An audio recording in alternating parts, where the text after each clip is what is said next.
Every so often, you come across a story that doesn't feel like a story at all. It feels like something that happened, something that shouldn't have happened, something that still sits in the room when you talk about it. People like to say that the world makes sense, that everything can be explained if you look hard enough. But sometimes the explanation never comes. Sometimes all that's left is the sound. The following stories are based on true events. They contain themes of death, grief, and the unexplained. Viewer discretion is strongly advised. Everything you're about to hear was told by someone who swears it happened. A phone that won't stay on its base. Footsteps pacing a room no one sleeps in anymore. A voice answering a call that should have gone nowhere. A cop car left in the road with the engine running and all 4 doors open. You can choose not to believe any of it, but the people who told these stories, they'd give anything to forget them.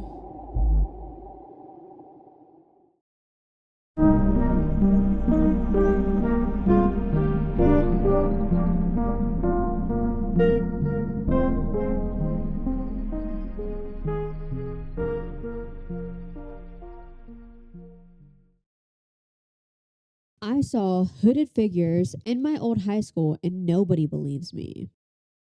For starters, I know this sounds insane and fake, and if you don't believe me, that is alright. But if you'd like to hear me out, please give me your thoughts on what I could have possibly stumbled upon the other night. I, a 20-year-old girl, and my 2 friends of similar age are always hanging out with each other when not busy with work and other responsibilities. We went to the same K-12 school together, met in 6th grade, and have been inseparable ever since. Our school is one gigantic building, pretty much in the middle of nowhere. We live in a very rural county, so our towns are bare and there isn't much to see besides farms and drive-through coffee places. During the summer, the school sat basically deserted with nobody coming in and out, other than in the mornings once in a blue moon to prepare for the upcoming year in September. I'd see the occasional family set up on the elementary section of the building, taking advantage of the empty playground and letting their children use it while I drove past to get to my job. There'd sometimes be some people also taking advantage of our schools, walking and running track, but it wasn't common. Other than that, this place was basically void of any activity. With us being graduated and into our young adult years, we obviously hadn't been back to the school for any reason. It was about 10:15-ish at night, and my friends Mason and Emily and I were all sitting in Mason's car in a mostly empty gas station parking lot while we chowed down on the snacks purchased from there. It's not that important, but all 3 of us are goth, and it's a reason why we are so close, and a reason why we enjoy the creepier things in life. So when Mason suggested we drive around the back roads where all the deserted homes and cemeteries were, Emily and I happily agreed. Her and I love to point out the beautiful neglected Victorian homes and what we'd do with them if we had the money. I only bring up that we enjoy the more unsettling things in life because none of us are super unsettled by peculiar, unexplainable things, especially Mason. I've seen that boy watch horror movies without as much as a muscle moving in his face. He was nearly impossible to scare, as was Emily. It'd take more than a jump scare or creak in the floorboards to put them on edge. I myself have a large collection of taxidermy bones, teeth, creepy dolls, and other creepy weird things of that nature. We spent about half an hour looking at homes and headstones on graves before finally getting back into the main road and heading back to Emily's apartment where we planned on sleeping over. It was Emily's suggestion that we stop at our old high school and creep around for old time's sake. So we did. Mason pulled into the empty parking lot and all of us got out, made our way to the high school and middle school section to look around. We all told stories and reminisced about our time there, really emphasizing how much we hated it, honestly. Emily and I went to the middle of the building where the cafeteria for the middle school and high school was and stared into the giant windows. All we saw in the dark were stacked chairs and stables all stored nearly in one corner. The only visible light was coming from an appliance and other things left plugged in, along with a few small recessed lights in the ceiling.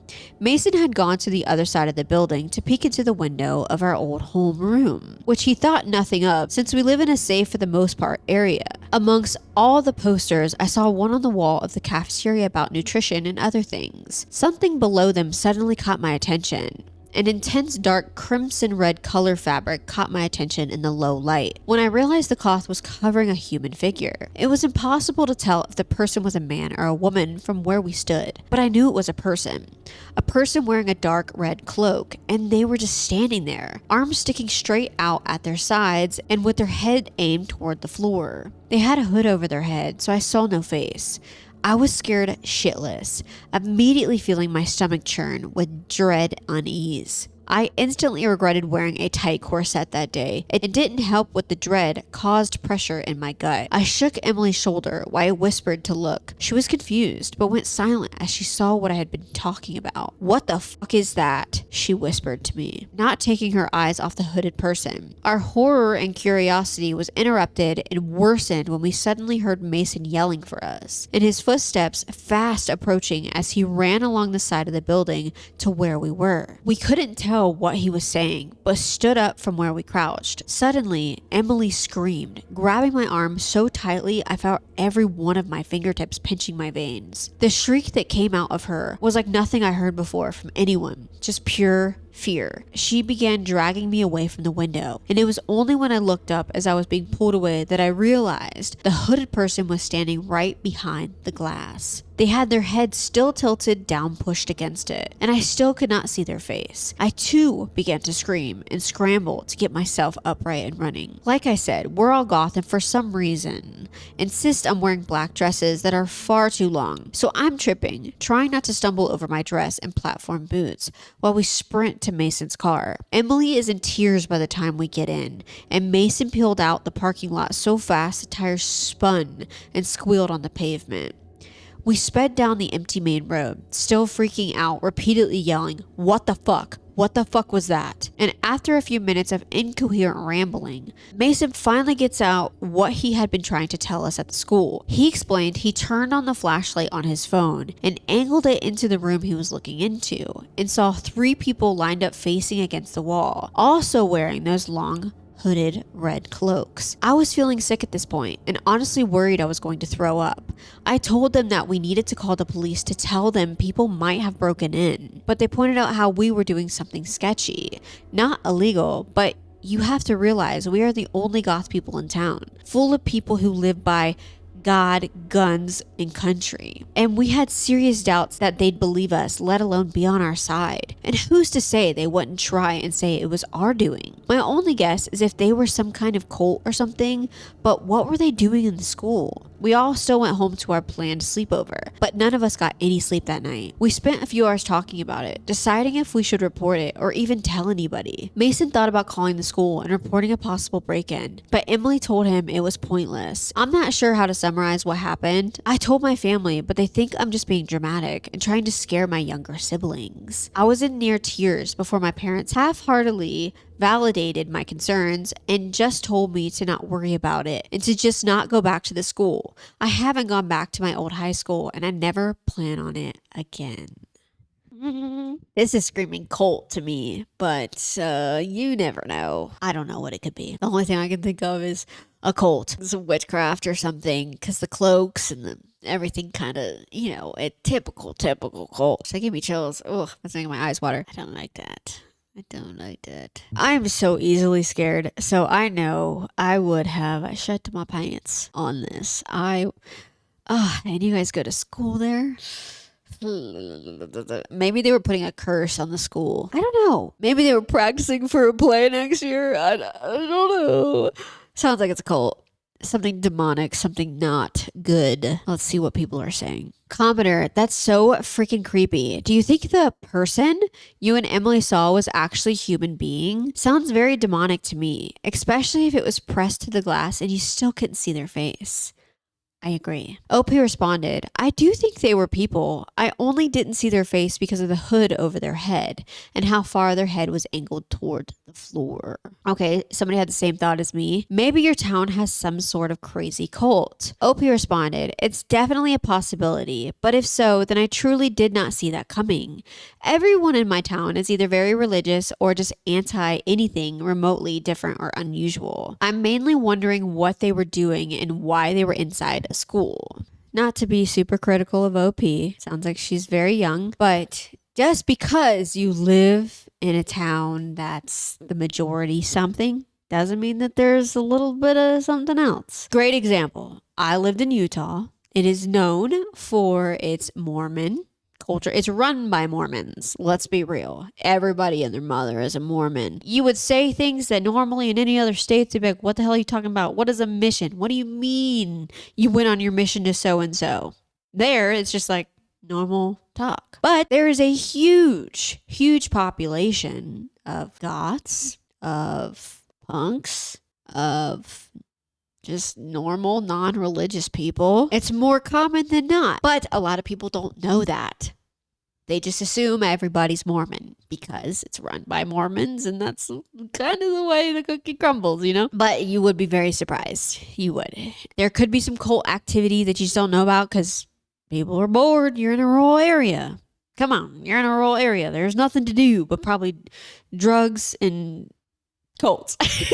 Some witchcraft. They probably have an Etsy. They probably give people special candles and incense and little things to curse your boyfriend, you know. You never know. I mean, just because it's the most popular doesn't mean that there's not this sidebar of something weird, okay?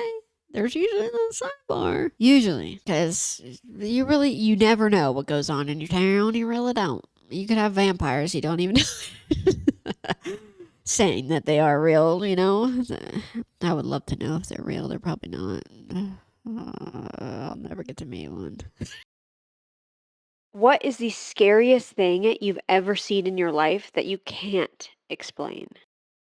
When I was a child, both my parents went to work early, so they would drop me off at my grandmother's to eat breakfast and go to school from there. My grandmother died my junior year in high school, and I started coming straight home from school. During this time, my mother started complaining that when she would get home from work, the receiver of the phone, an 80s style corded push button phone, next to her bed was left off the base. I wasn't using the phone, but she would insist I must have because the phone was hung up properly when she left for work. One day I got home a little early. Now I need to pause and tell you about the layout of our apartment. From the front door, I looked directly into the living room, dining room, the door to the kitchen, and the short hallway that led to my parents' bedroom and my bedroom. There was no other door. The windows were old-fashioned, narrow casement windows with screens, and we were on the 3rd floor. Anyways, as soon as I walked in the door, I clearly heard 2 footsteps in my parents' bedroom. I dropped my school bag and foolishly ran to the bedroom. It wasn't far and took only a few seconds. I got to the bedroom and no one was there. However, I immediately noticed that the receiver of the phone on my mother's bedside table was on the floor. It was placed so that the cord to the base was stretched out as far as it could go. I later tried to replicate the placement by shaking the table, tipping the phone, etc. I could never get the receiver off the base. When I finally resorted to knocking it off with a finger, it would fall on the table or next to it. The only way I could replicate the placement of the receiver where I found it was to carefully stretch the cord, place it, and hold it for a few moments.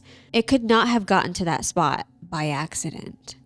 When I found the phone, I hung it up and it immediately rang. I answered it, and it was my dad. He asked what was wrong. I asked him why he asked. He said he had called apparently just before I got home, and someone, he thought it was me, answered the phone but never said anything. He finally hung up and had been trying to call back and only got through after I hung up the phone. I've never figured out what happened. I definitely heard footsteps, and I'm just as certain there was no one there.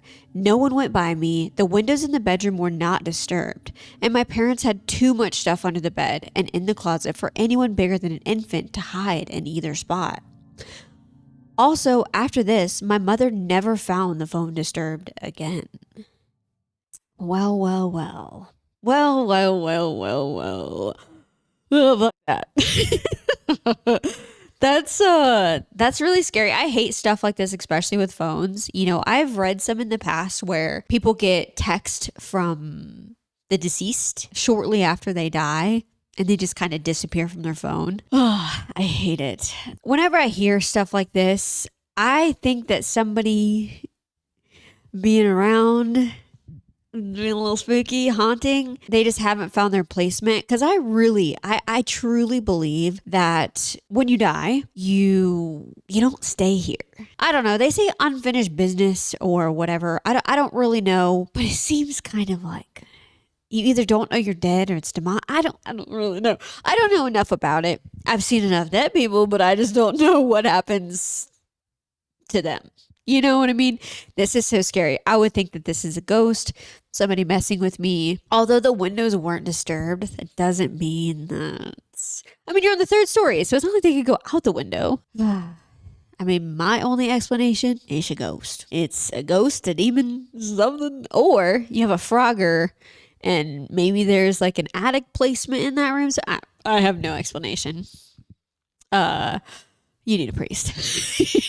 Something, because yikes. I don't like this. I don't. It gave me chills. I was like, because he answered the phone for the dad, which, makes me think that it's somebody who really maybe doesn't know that they're dead. I know that we see movies like that and we hear things like that. I really think it's because they have unfinished business. They're like, those people that they joke around like, I'm gonna haunt you when you die. I hope that I can haunt people when I die. Anyways. And the only comment on here was just someone saying that there was a hell of a scary story. Because this is a comment thread, there's a shit ton more stories on here, but we're gonna keep it moving. What is the scariest story that is true? Dun, dun, dun.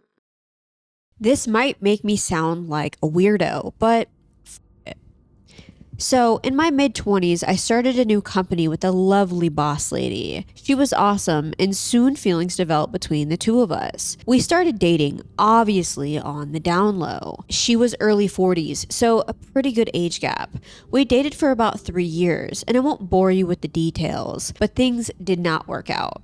I did love her a lot though, and often think she might have been the one, if not for the age gap. I don't know, it might be rose-colored glasses kind of thing. Anyways, a couple years later, I'm working at a different place, a small family business, not mine, that I funnily enough got with a stunning reference from my ex-lady friend. The business knew my ex because one of their relatives had dated her in high school. Small world. One Saturday night, I'm sitting on my couch feeling sad and lonely and get the great idea to go through my old phone that is kept in a bag in my closet with all the other old tech. I know we all have these that are filled with iPods, iPhones, Blackberries with 1,000 cables we're too afraid to throw out. So I plug this phone in to charge and start going through the messages. I stumble across the text chain between me and my ex.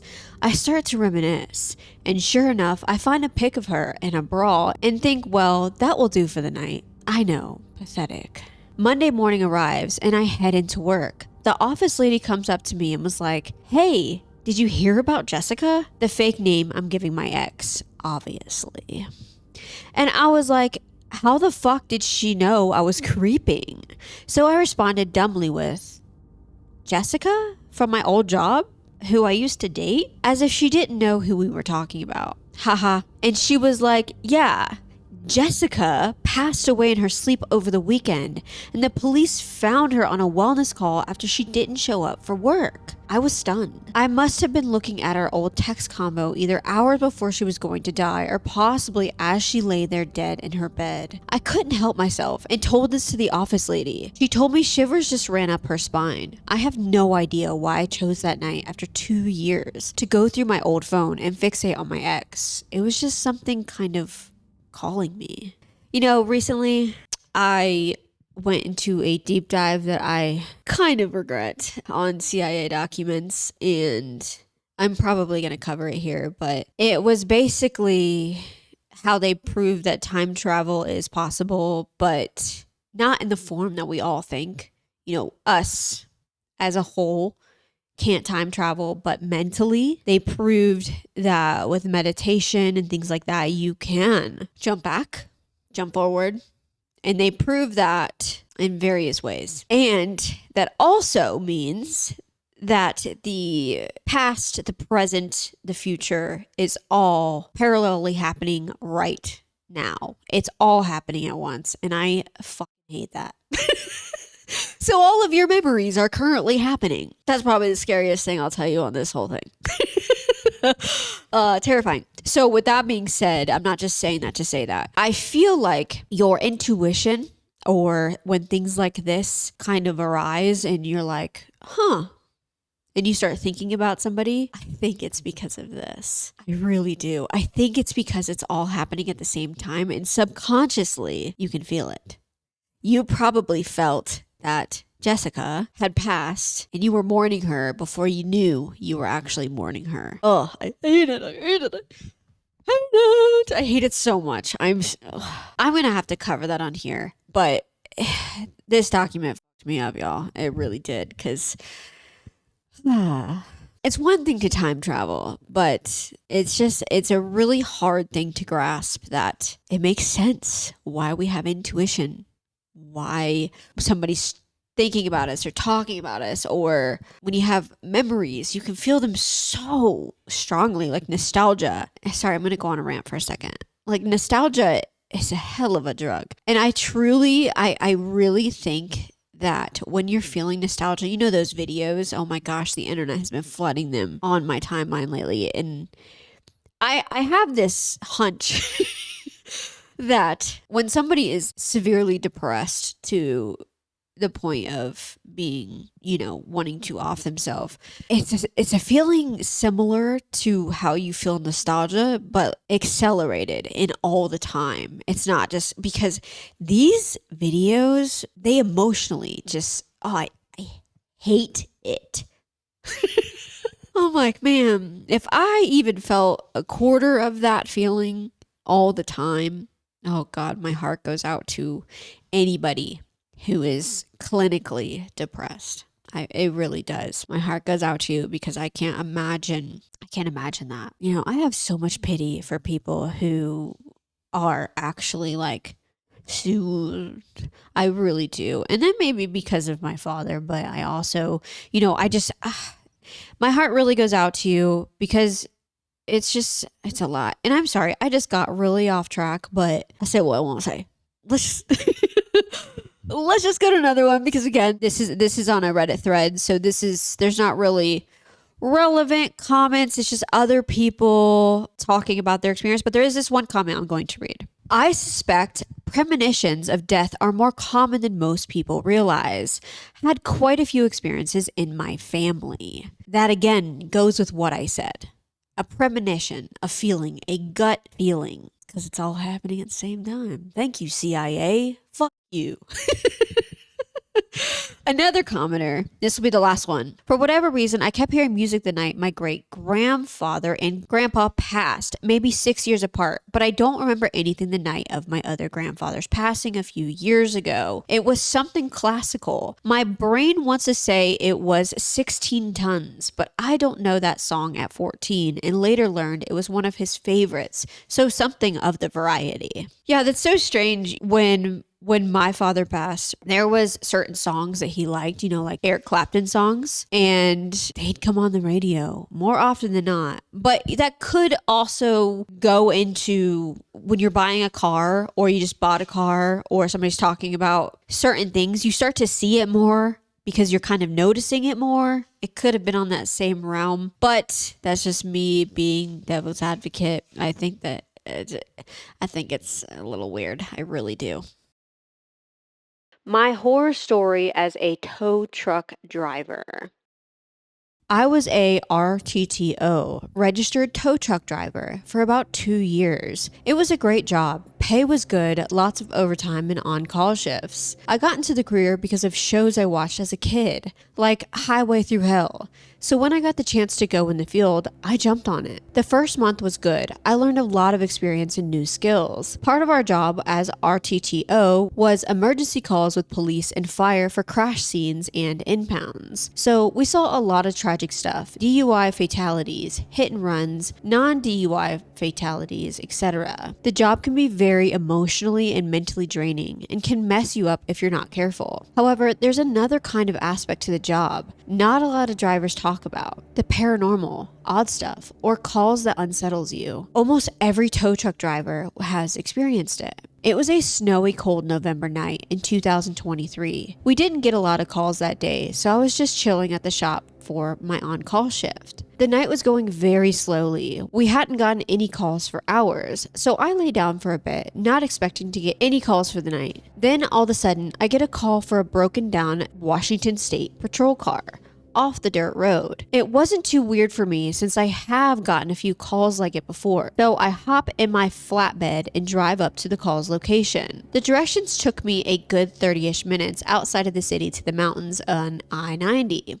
By the time I get off the freeway, it was super foggy and very hard to see, so I took it slow and easy to be safe. I keep driving up the snow dirt mountain road, then I start thinking to myself that this is a really odd road for WSP to be on, since they usually stay on the interstate and state highways. I don't think much of it when I first got the call because starters and sheriffs do occasionally go out on the more remote roads. But the road I was going on was an unpaved dirt lodging road. There was nothing out here, just an old logging road and trees. I tried to rationalize it to myself that maybe the cop was just out here for an abandoned car, which would explain why he is all the way out here, since cars do get left and abandoned out here often. So I just shrugged it off and continued my way up the road. I finally get to the location and stop the truck dead in its tracks and just sit there for a minute. What the hell? I think to myself. The WSP car was parked out on this mountain road with all of its doors open and no lights on, with no officers in sight. It was so foggy. I really could only see the car, but it was clear to me that no one was in sight. I very heavily contemplated just turning around and going back. But I eventually decided to hop out and inspect the car and look for the officer, since he could have been injured after all. So I hopped out of the truck and grabbed my AR with my sidearm holstered, since I had no idea what I was about to walk into. I walk up to the car very cautiously. Just because I had my guns on did not make the situation feel any more safe. I first check out the driver's seat, then the passenger seat. Odd, I think to myself, nothing is missing. It was like everything was frozen in time. At this point, I'm starting to get a strange feeling like something is off, that when I took into the trunk of the car and noticed the AR is missing, I immediately freeze up and look around. As I'm looking around, that's when I noticed that the forest was dead quiet. No wind, no nothing. I have seen a lot of messed up stuff, dead bodies, entire families killed in one accident, etc. But I was completely unnerved. Something inside me was telling me to get the hell out of there. I managed to gather the composure to do a walk around one more time, just to make sure I didn't miss anything. Then I called my dispatcher to make sure I had the right location and information. And sure enough, everything was correct. At that point, I was ready as hell to get out as fast as possible. Right before I turned the truck around, I yelled out just to see if I'd get a response. But nothing but dead silence came back. Something is deeply wrong. And with this, I said to myself and booked it out of there. The whole drive back, I had this sick feeling that I stumbled across something I was absolutely not supposed to see, or if I was even supposed to be there. I keep thinking why the cop was all the way out there, why he left the car, or why all the doors were wide open, or if it was even a cop in the first place. More or less, why only the AR was missing when thousands of dollars worth of equipment was in the car. Once I got back to the shop, I called the police dispatcher that gave us the call. Since I knew her, I was hoping she would give me some answers. But no, she said the same exact thing that was said to me. That was a WSP car that was broken down and needed a tow. I had never told my supervisor or anyone else out of fear that they wouldn't believe me. I mean, I wouldn't if I were them. I had never heard anything about a missing cop. After that, nothing on the news, just nothing. It still creeps me out to this day, thinking about it. You know, if you have never been in the mountains, I don't think people understand how thick the fog is and how absolutely terrifying it can be when it's quiet. Fuck this. Here's my thought. I know every police car is registered with the police officer. I don't know. There would be all sorts of news about this man missing. My only thought is he broke down. He's in a remote location, very scary, very foggy and dangerous, especially if you're a cop I mean, you're by yourself. My assumption is this man took his AR and left the car, and maybe somebody came and looked through the car for something to steal and there was nothing good. Or he was napped. He was adult napped. I mean, I feel like there would be stuff everywhere about this, though, if there was somebody missing. I don't know, though, because you didn't report it. But he has to report back at the end of the day. I don't know. I don't know. This is still really scary. You did more than I would. I probably would have yelled out of my window and been like, hey, Marco, and wait for the pole. That's about as far as I would go. I probably wouldn't have got out of my car. Yes, you had weapons, but I mean, so did they. So whoever it was, I mean, they were probably watching you like, not the cop, whoever took the cop. I don't know. But I don't like this at all. He painted a very clear picture, and this is so scary. Even though it was in the daytime, that fog is so thick, it basically might as well be nighttime because it almost makes the sky gray. It's so crazy. There's this place on the mountain that I cross relatively often, and it's right where the fog, it comes up from, I don't know where it comes from, but it comes up and it spouts over you as you're driving, and it looks insane. It looks fake. It looks like a fog machine coming because it's so thick. And seriously, in the mornings or at night, that fog, you can't even see in front of you. It's like the beginning of a scary movie. It's so cool. It's so cool. But I would not have done this. I probably would have risked it all to get the hell out of there. Oh, you're stronger than me. You really are. Good for you. Good for you. You're a good person because, no. Commenter, was the officer ever found? OP responded, not to my knowledge. Smeggy.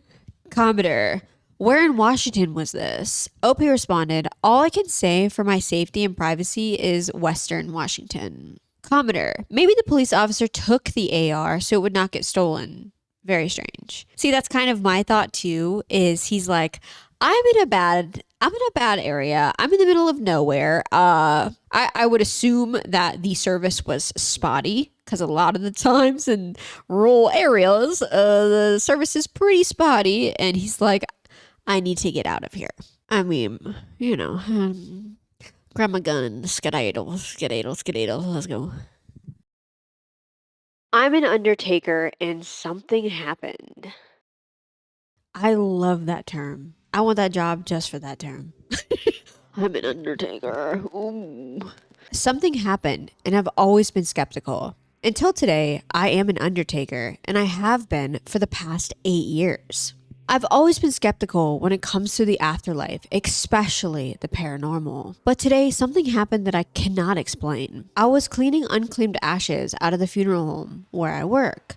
We are moving out of the old Victorian building we operate out of into a new funeral home. For the past week, we have been making a slow transition, moving out of our current home into our new home. In our basement, we have unclaimed ashes going as far back as the 70s. I just had my headphones in, putting the boxes into bags so we could send them to the local crematorium for them to be scattered. I must have put away hundreds of boxes of ashes without even thinking about it. I was just listening to a podcast, getting another task ticked off my to-do list. I was putting one box into the bag and felt my body and brain freeze with the words, no.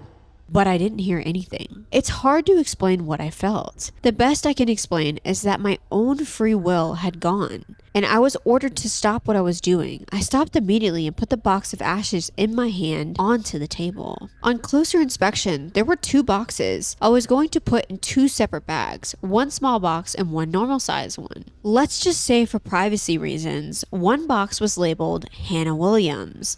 On top of Hannah Williams' ashes, there was another box labeled Baby Williams. I presume they are mother and baby, who was about to separate into 2 separate bags, which I find quite spooky because I didn't read the labels before. I was doing a mundane task as fast as I could with my existing duties and clearing the premise. I was just trying to get things done as fast as possible and was not paying attention to the names. I just needed to get this done. So yeah, I cannot explain this for the life of me. I cannot come up with an explanation for this. I'm not scared, nor am I excited about what I felt. I just feel confused about the whole situation.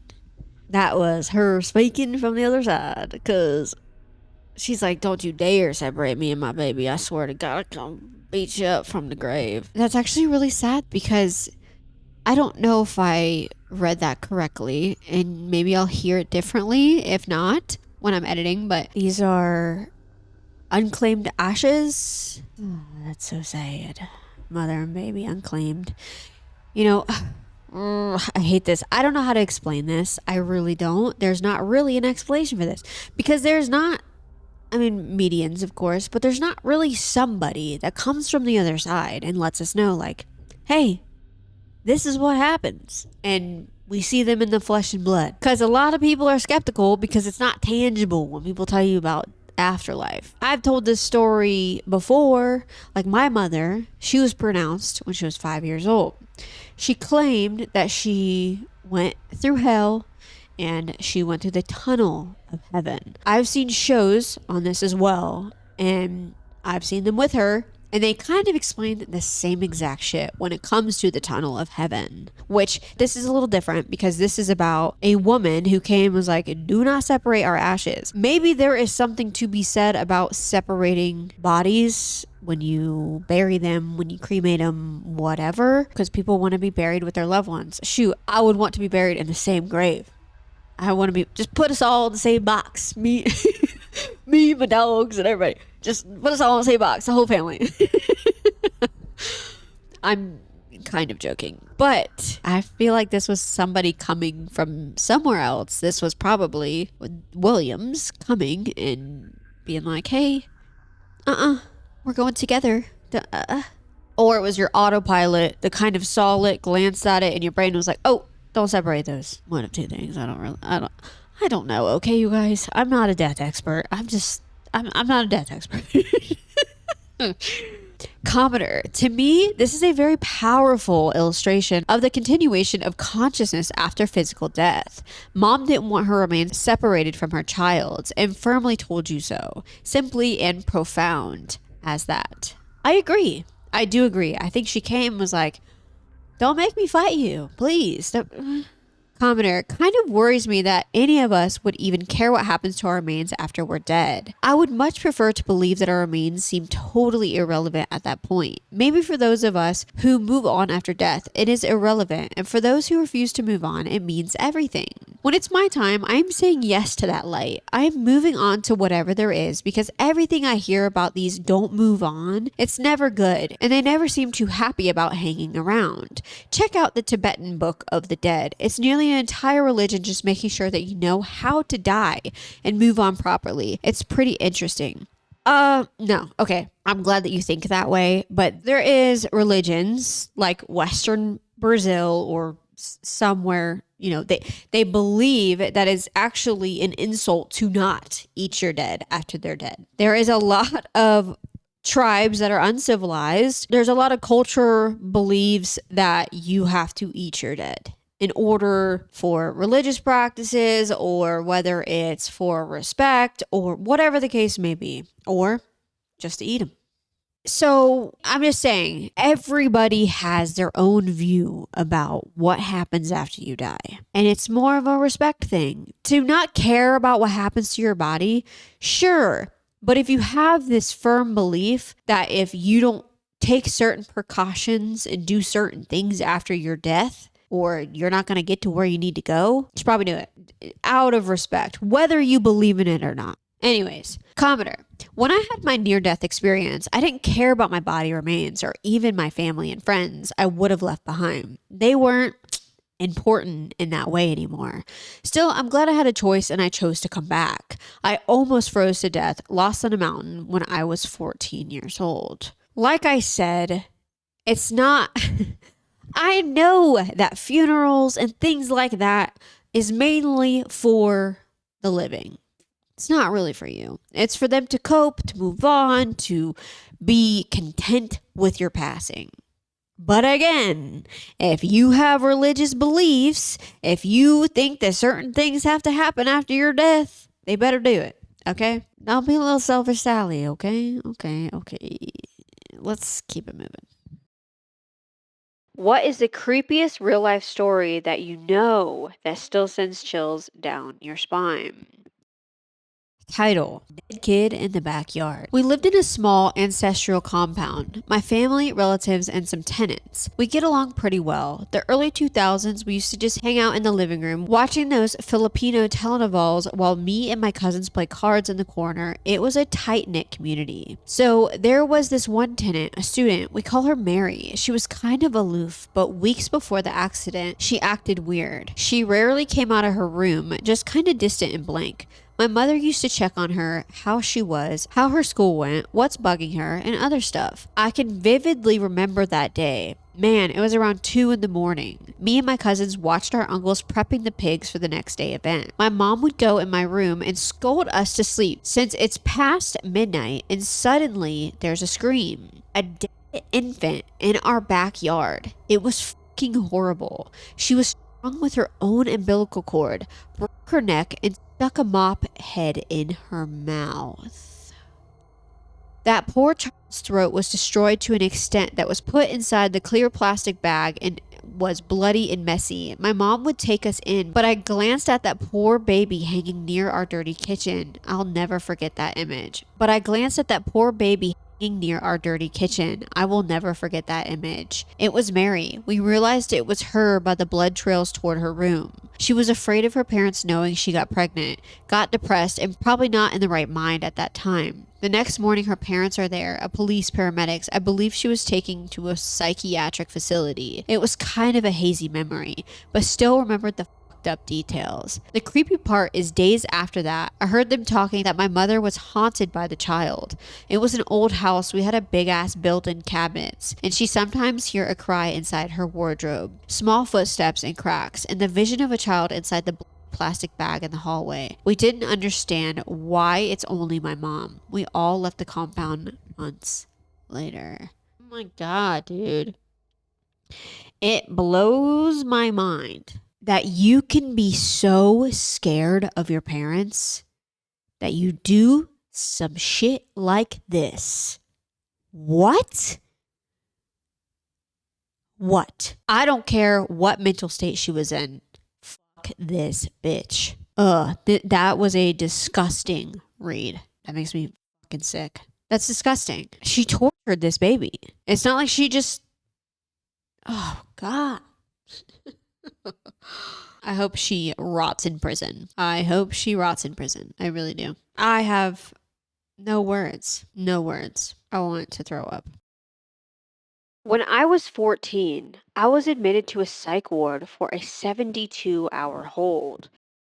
The hospital was small enough that it put teens and little kids together, so it was a mixture of kids my age and some really young kids.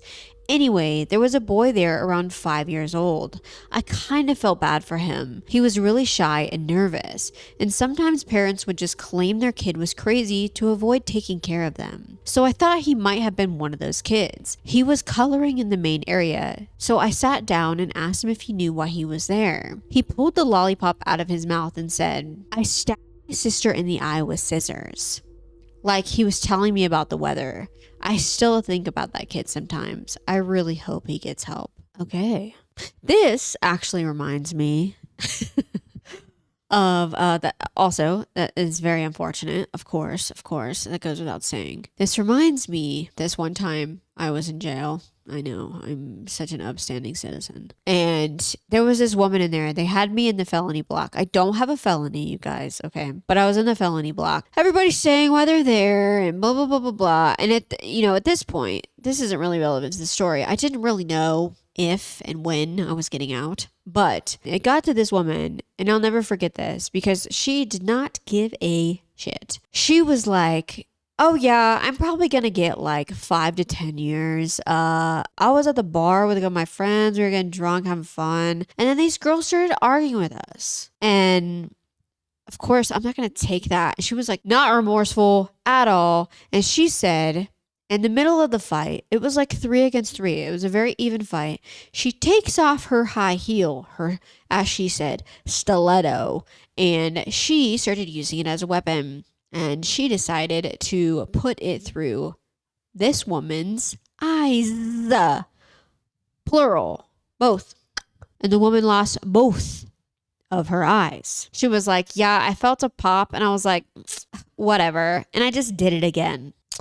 That's Florida for you. That's Florida. I'm sure you guys could probably find that article, but it was a very, very long time ago. Very, very long time ago. I think I was like 18. So a long, long time ago. And she's probably rotting in prison because most people, as you know, once you are in the system, you are never out of the system. And if you go to prison for a long time, you usually add on to your time for being violent and stupid. And if you don't play nice with the Joneses, you're never getting out. So who knows what she's up to? I don't even know her name. All I remember was she had some curly ass hair and she did not give a fuck.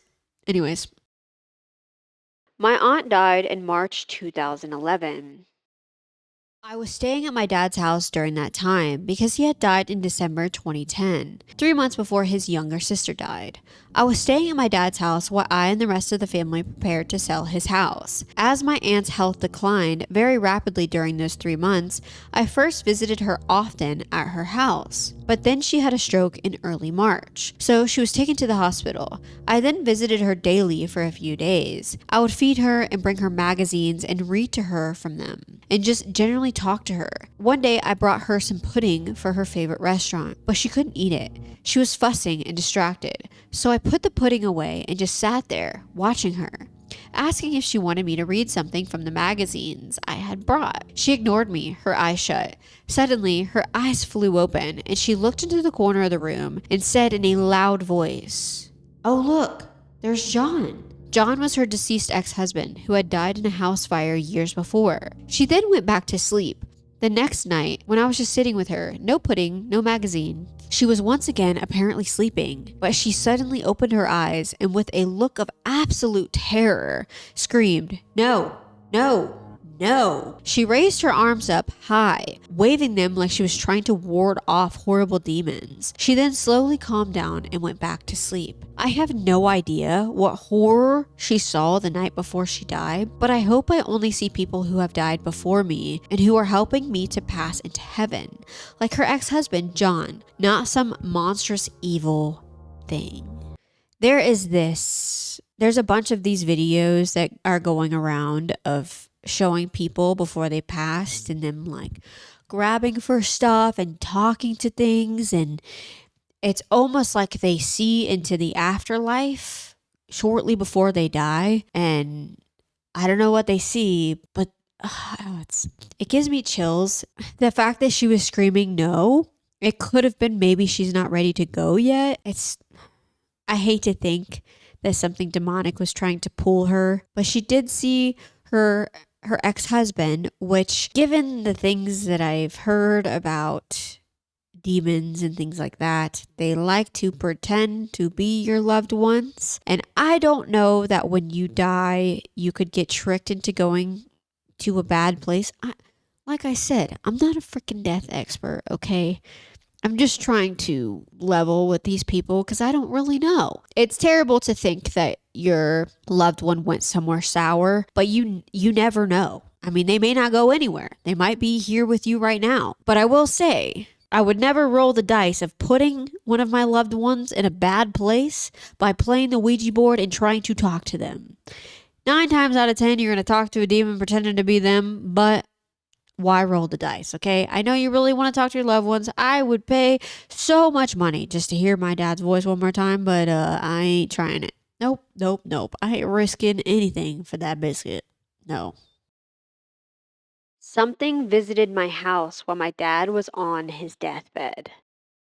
I've been a paranormal skeptic my entire life, but this is the one experience I've had that I cannot explain with my usual rationale. This occurred 4 days before my dad died. To set the scene, there was about 5 people in the house.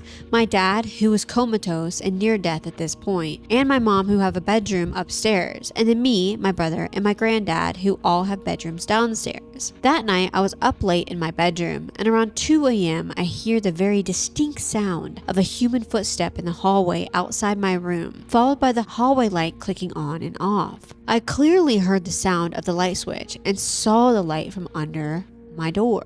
I assumed it was my brother, but a few moments later, he knocked on my door and asked, "Were you in the hallway just now?" I replied, "No, that wasn't me. I thought it was you." "Well, if it wasn't either of us, who the hell was it?" The only other people in the house it could have been were my mom and my granddad. If it was my mom, she would have had to descend an extremely creaky staircase to get into the hallway, and we would have heard that from our bedroom. And the sound of the footsteps did not match my granddad, who drags his feet on the ground and walks with a cane. Confused, I stepped out of my bedroom and went to my granddad's door. I could hear his loud snoring from inside, confirming it was definitely not him. Then I went upstairs and peeked into my parents' room. My mom was fast asleep, snoring as well. Thoroughly freaked out, I checked every other room in the house and verified that all the doors and windows were locked, ruling out the possibility of a random intruder. By this point, my brother was nearly in tears because he was so scared. Neither of us were in a joking mood, considering the family tragedy we were experiencing, so I know he wasn't pulling my leg. The next day, I asked my mom if she was up walking in the hallway at 2 a.m., and she confirmed that she was asleep and hadn't left her room at all that night. It freaks me out so bad because it's an event that has 2 witnesses, me and my brother, and we both saw the same exact thing. We were up for nearly 2 hours afterwards, scared as fuck, trying to come with some rational explanation, but we have none. Maybe it was an angel of death. Maybe it was a dead relative visiting my dad. Maybe it was a fucking demon, because the vibes in the house were so depressing at that point. I have no clue, but that's the one and hopefully only paranormal experience I've ever had. If anyone has any ideas of what it could have been, please let me know. I have 0 words. I have no idea what it could be. A ghost? Something? I don't know if people come to visit when somebody's on their deathbed or they're about to pass over. I don't know, but that's scary. Thinking someone's in your house thing is the ultimate fear for me. It really is. I can't imagine somebody being in my personal space and then being in close vicinity of me. Oh, I don't like it at all. Commenter, I can't tell you for sure what it was, but I can say that when people are close to passing, that visitors from the other side will come to visit. That's what I was thinking, but I have no idea. It's usually family or close friends. It's nothing to be afraid of, and I'm sure they didn't mean to scare you. It's not like they come back and apologize without scaring you further. Smiley face. OP responded, "That's very interesting. The footsteps sounded like a heavy man's footstep, so I wonder if it could have been my uncle, Dad's older brother, who had died several years earlier. Thank you for sharing your insight." Commenter, that would be very sweet and very likely. Yeah, that's pretty cool. That's a good thought. Commenter, that sounds right. I bet that's who it was. A large percentage of people on their deathbed report relatives coming to help them through the transition. And often people sitting with loved ones nearing their death also see or hear visitors. Sometimes they see like shadows or balls of light or twinkles or just the sound of someone. It can be startling because the situation occurs so rarely in most people's lives. We don't sit with dying relatives daily unless you're a hospice nurse.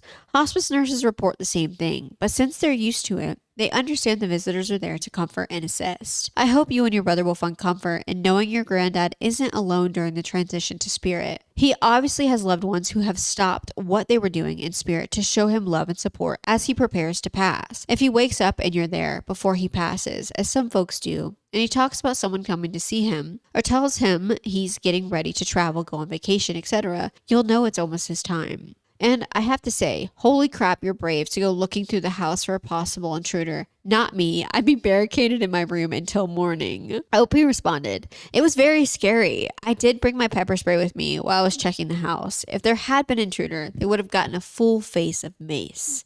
Commenter, smart. My thought is like if you were pranking somebody and they just mace your ass. Oh my god. Oh my god. That would be my luck. I would go to scare somebody and I get a face full of mace cuz I see myself doing that to somebody. Somebody's fucking with me and I'm super scared and I've got like mace or a knife or even a gun and God forbid. God forbid. Because like I said, I'm really easy to scare. I really am. So don't come creeping around my house, okay? Don't make me do something I don't want to do. Even as a prank. What is the creepiest real life story you know that still sends chills down your spine?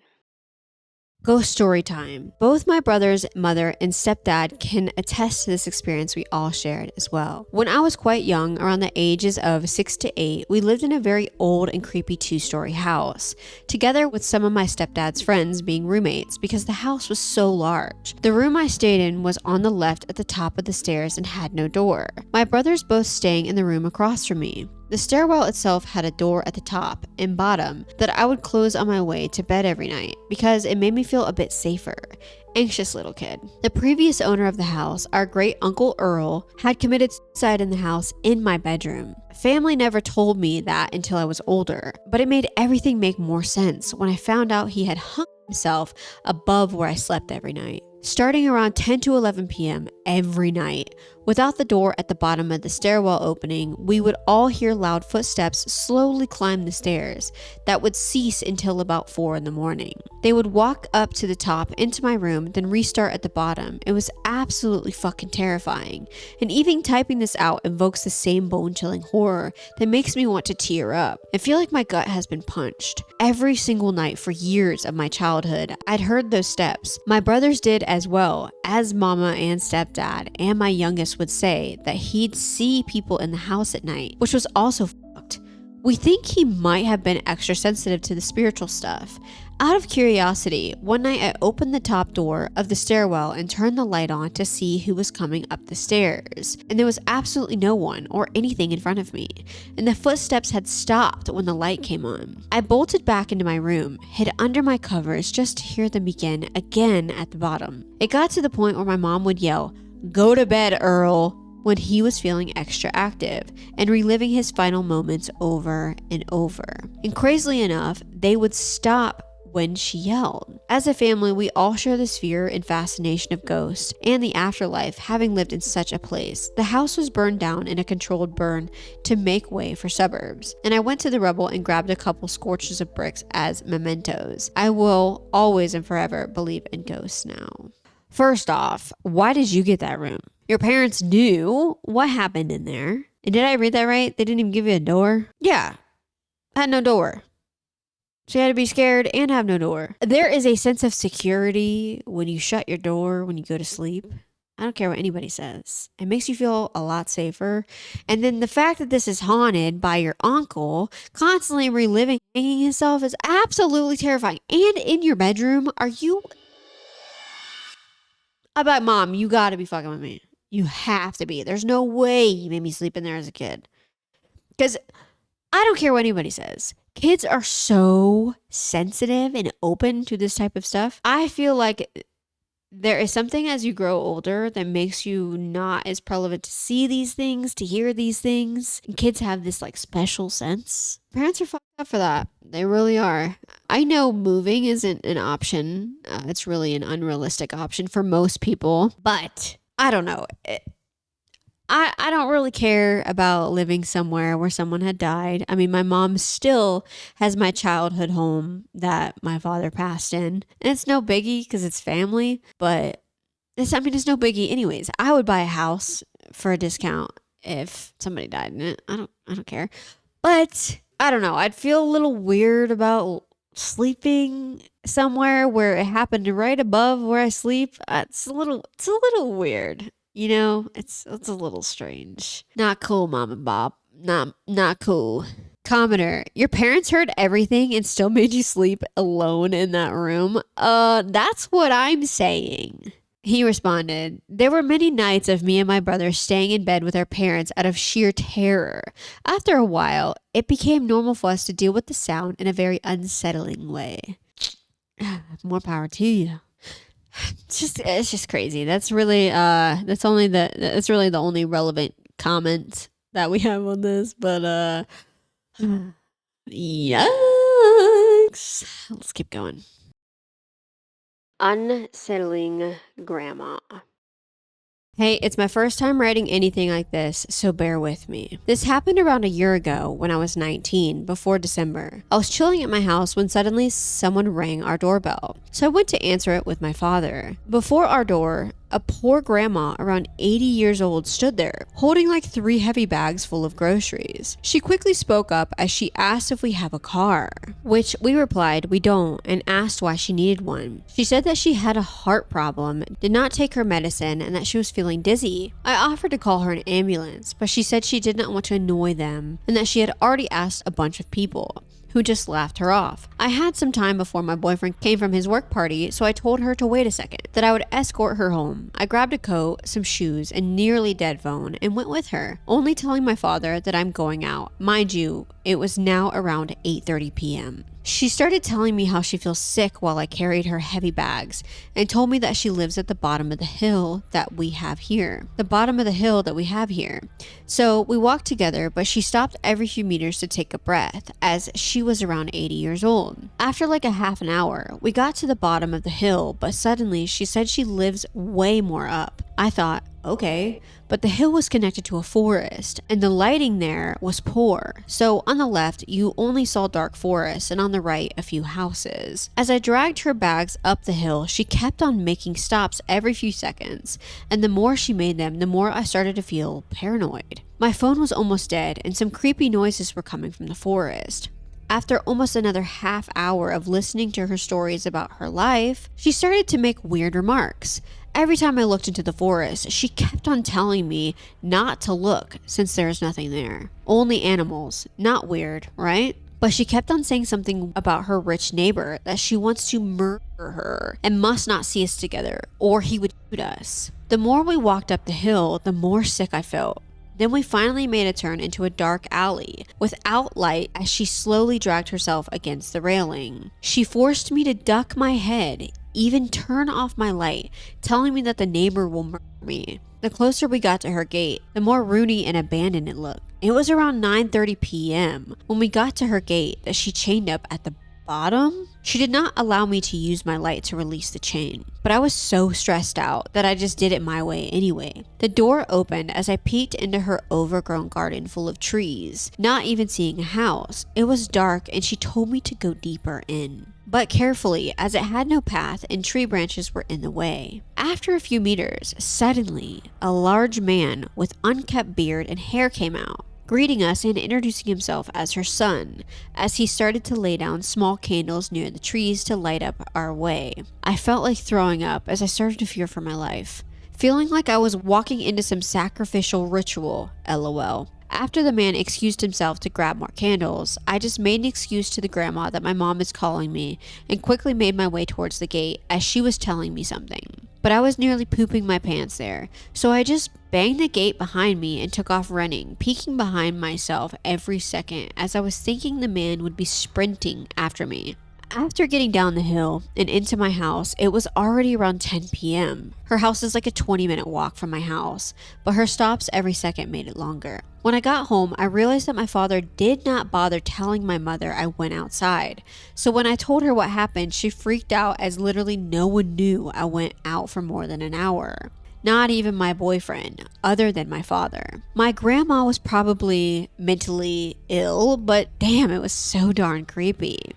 It had been around a year since it happened, but the image of the candles lighting up the overgrown garden and not seeing even a small building creeps me out. My boyfriend keeps on telling me what I did was stupid, and yeah, it was. Creepy moment. Every time I tell it to anyone, they ask me if it really did happen, as it sounds creepy. Haha.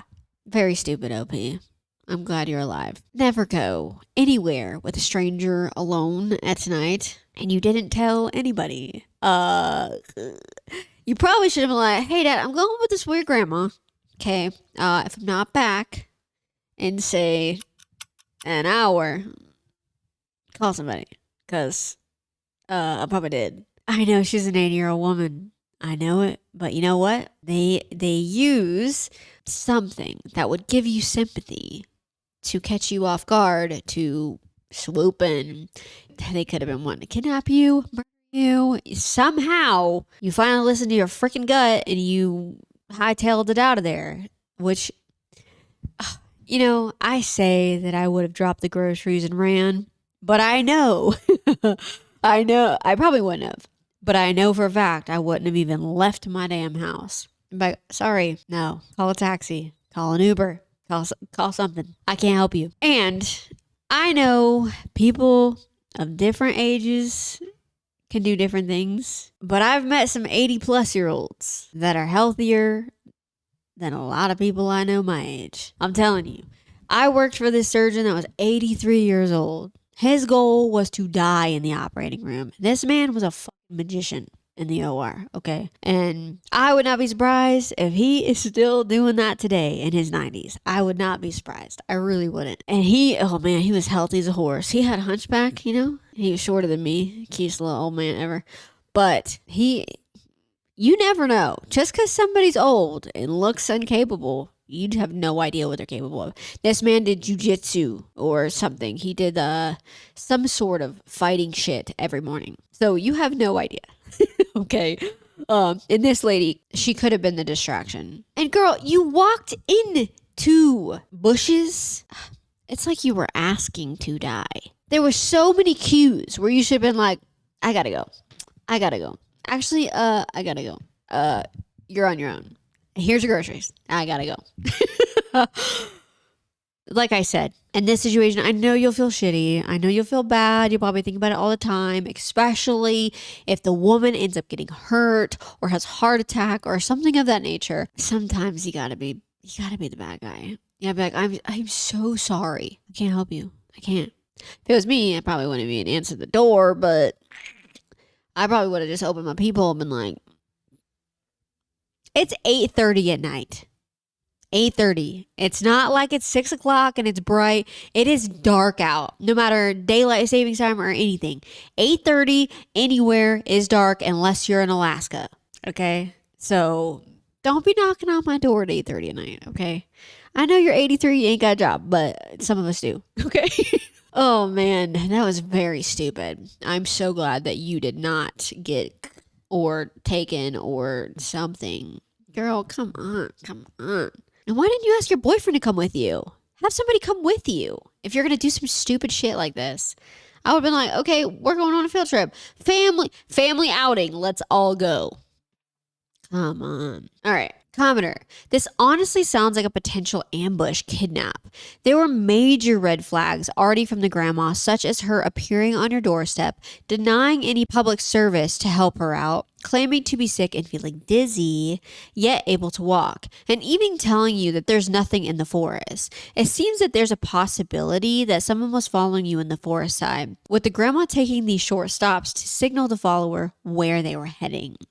It's always best to simply deny any request from a stranger at night. Even if you feel pity, always bring someone older along with you. False. All of that is pretty true. But somebody being older does not mean they're wiser or stronger. Get somebody who can fuck you up. Get somebody strong and knows. If they're not strong, a weapon, a gun, get something. Don't just go. Definitely do not go alone. OP. If anybody listens to anything that I ever say, don't do shit like this alone. Please. Please. For the love of God. OP responded, I don't even want to think about the possibility. Oh my God. But it was weird how after a break, she walked just fine, even walking up the hill like a champ. I'm glad nothing happened while I ran back, but I really do hope that sound from the forest were just animals. Girl, that was not animals. That was somebody, coming to get you. And I will say, the stopping and breathing, I'm going to sound like such a freaking piece of shit when I say this. When I eat a lot of sugar, okay, when I have a little too much fun with my food, I do have to stop occasionally and be like, Oh, okay, no more sugar tomorrow because I'm having some issues. Like when I'm walking up my stairs, because I got a lot of fucking stairs in my house, you guys. Okay, I'm like, damn, I gotta get back to the gym. I gotta get off the sugar because I'm gonna have a damn heart attack. But when you take a second and you breathe, you're back to normal in a couple minutes or even seconds. So that part, not so weird. She stops so she can catch her breath, and then she's gonna get normal again. And she's gonna have to catch her breath again when she gets a little worked up. But the rest of it, yeah, somebody was waiting for you. Somebody was following you, and I would be on the lookout constantly now because they're like, these people are weak. They walked her all the way to her house. They even went in her gate. They a bitch. I'm sorry, OP, to call you that, but dumb, dumb, dumb, dumb, dumb, very dumb. I've seen some pretty wild stuff in my life, but most of it is explainable. The one event that comes to mind was witnessed by my dad, brother, and myself, and it's a two-part encounter, but I still consider it one event. This is a bit long, and I apologize, but I feel it might be worth the read, so stay with us. It was around 1998. My family and I had just moved into an old clapboard house on the edge of town. It had a huge backyard with a 6-foot wooden privacy fence on one side, and a metal chain link fence 2.5 feet high around the other 3 sides of the yard. Neighbors on one side, the privacy fence side, a small grassy alley that ran behind the back with a street light, and then another yard, etc. Our bedroom was an old converted sunroom on the back of the house that faces the backyard. It had floor-to-ceiling windows all along the back wall looking into the backyard. We didn't have many options as to where to place our beds, so my headboard was against the windows and my brother's bed was about 8 feet away, with his headboard against the opposite wall with the foot of the bed facing the windows. One night we were up pretty late. I was in bed and he was in his, just talking about random things, when suddenly he got quiet. I figured he fell asleep. But then I heard him whispering in a shaky breath. So I'm like, what? And I hear him whispering again. So again, I'm like, speak up. I can't hear you. And he goes, don't move and be quiet. In a forced whisper. But I'm thinking he's messing with me. And I'm like, bitch, why? And I'm looking at him, and mind you, my head is to the windows and he's pointing into the backyard behind my bed. So I quickly sit up and turn around and see this huge dog head staring almost nose to glass through the window right behind my bed. I'm almost nose to nose with this thing. Just a single pane of glass and about 10 inches of empty air separate me from this thing. Now, when I say I screamed, I mean I screamed. Not my proudest moment, but hey, I was like 10 years old. Well, anyways, the thing quickly ducked under the window and then ran to the side of the yard and jumped the 4.5 feet chain link fence and bolted into the darkness. My dad came running into the room with our mom right on his heels. We were able to get out that something was looking through our window. So dad ran back to his room and grabbed a shotgun and then headed out the side door of the house and into the backyard. Unfortunately, or fortunately, I don't know, he didn't find anything, wrote it off as I had a nightmare, and my brother wouldn't admit to seeing anything, so I took the blame and was told to quit messing around and go back to bed. Typical parents' response, etc. Well, later that night, maybe an hour or so after I begged my parents to let me sleep in the living room, because leaving the house wasn't an option and still being refused, I was made to sleep in my room. So again, my brother and I are in our room with these floor-to-ceiling windows. We are just completely rattled. We are both huddled in his bed staring at the windows when we see this thing come walking along the chain link fence on all fours. And the fence only comes up to its mid-shoulder. So this thing is huge. It sniffs the ground, does a few circles, and then hops the fence into the backyard like it's nothing. It walks over to the window and again gets its nose to the glass like it's trying to see us. We are panicking the whole time. Well, my brother is like, this. And as soon as he steps off the bed, we hear this loud bang and there is a flash of light. The thing at the window gets knocked sideways and without even missing a beat, it turns and runs across the full length of the backyard, jumps the back chain link fence. It cleared the fence to the alleyway and then landed in the back neighbor's yard. This is easily a 15 to 20 foot jump minimum, clearing the fence like it was nothing, and it was gone at a dead run. up beside the house and off into the darkness on the other side. My dad comes tearing around the side of the house with a shotgun in hand and makes a mad dash for the side door and slams it shut behind him. He is screaming and hollering, "We gotta go." We pack up and head to a hotel that night. My mom absolutely refused to believe we saw what we said we saw, and we only lived there for about 6 months. It rattled my dad so much he didn't even want to come back. He told my mom that we were just going to move the next day, but she wouldn't allow it. After about 6 months, she conceded and we moved. Mind you, this is in the coastal plains regions of Texas. We have no large wild canines here. We have stray dogs and coyotes, but nothing that would even remotely touch on how big this thing was. My dad swears he shot that thing with a slug from about 15 feet away and his 12-gauge shotgun right beneath its left arm, hitting it in the ribs where its vital organs are, and nothing, it just ran off. He said the thing that freaked him out the most was that when he saw the thing jump the fence, it walked towards our window, crouched but still on its hind legs. It wasn't walking on all fours, and then when it got to our window, it stood up straighter, and he could tell that while it looked like a dog, its body was shaped wrong. He said it looked like a really stocky person wearing a dog suit, but he could tell it wasn't a suit. Also, that when it was walking in circles sniffing the ground before coming into our yard the second time, it wasn't actually sniffing the ground like for a scent. It was staring at our window with its face to the ground, like it was acting like it was sniffing the ground, almost as if it was playing a part to see if anyone would notice it. He said he's had dogs his whole life, and everything about what it was doing was wrong. A while later, I asked my dad why he was in the backyard and if he thought I was having a nightmare, and he told me my brother is the one that gave it away. He said with how panicked I looked that my brother was almost white as a sheet and wouldn't take his eye off the window.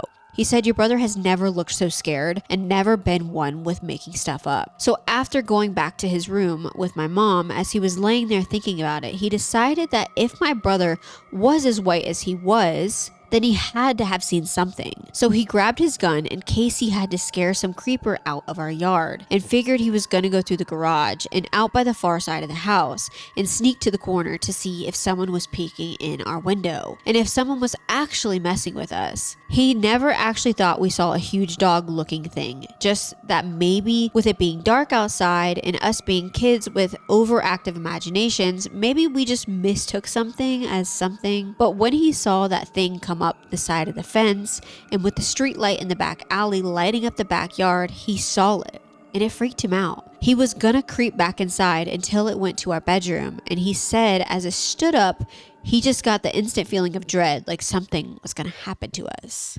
Skinwalker. That is a skinwalker if I have ever heard it, ever. Oh, I hate it. My eyes were watering for you, OP. I'm glad that your dad believed you, because this thing probably wanted to eat your soul. I can't even imagine anything, even an animal, being up on my window like that. That thing sounds terrifying. Sounds like Jeepers Creepers a little bit. I know Jeepers Creepers doesn't look like a dog, but that thing was huge. It drove a car though, so I mean, through and through, I think it was a skinwalker. I'm gonna be honest. That's the only thing that makes sense if you believe in them, and you're in Texas, so you know. Commenter, scariest story I've read on here.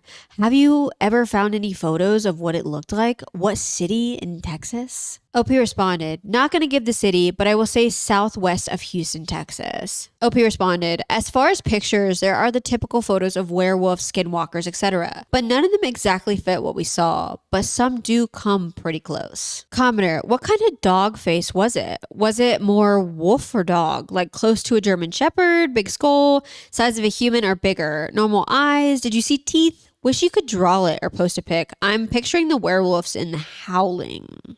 Yeah, this is gonna sound so stupid, you guys. When I first read it, and maybe this is because I'm stupid, I was picturing Clifford, like Clifford head. I know that's not what they saw, because they wouldn't have been scared.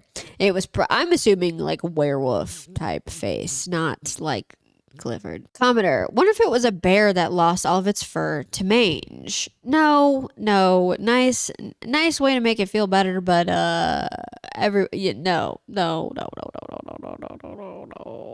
I don't think so. Maybe, but probably not.